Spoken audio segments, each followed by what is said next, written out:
Whereas it has pleased Almighty God to call to his mercy our late sovereign Lord King George VI of blessed and glorious memory, by whose decease the crown is solely and rightfully come to the high and mighty Princess Elizabeth Alexandra Mary. We therefore, the Lords spiritual and temporal of the realm, being here assisted with these his late Majesty's Privy Council, with representatives of other members of the Commonwealth, with other principal gentlemen of quality, with the Lord Mayor, Aldermen and citizens of London, do now hereby with one voice and consent of tongue and heart publish and proclaim that the high and mighty Princess Elizabeth Alexandra Mary is now, by the death of our late sovereign of happy memory, become Queen of this realm,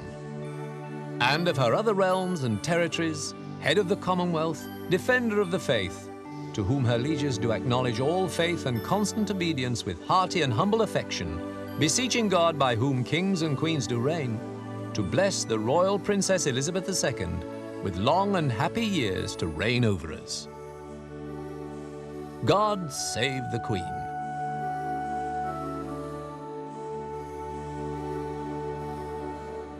As the crowds listened to the words that proclaimed the new Queen, many thought back through the reign of their late king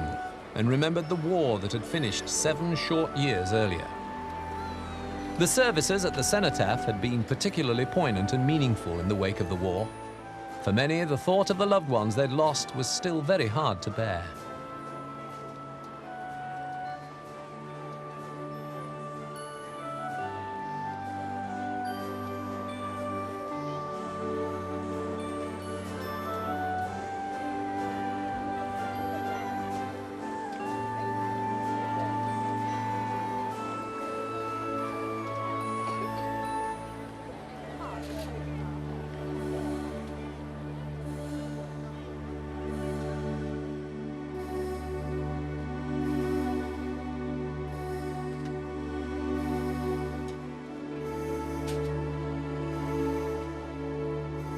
Some thought back to the parties and celebrations that had commemorated the end of the war,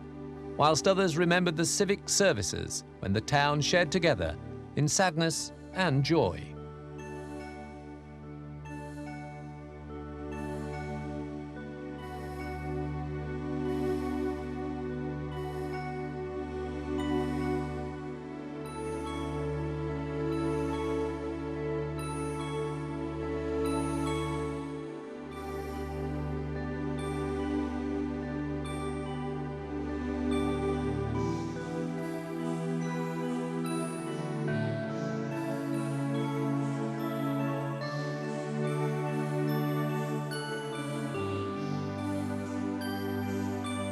Probably the thoughts uppermost in most people's minds, though, were of the future and what life might bring during the reign of the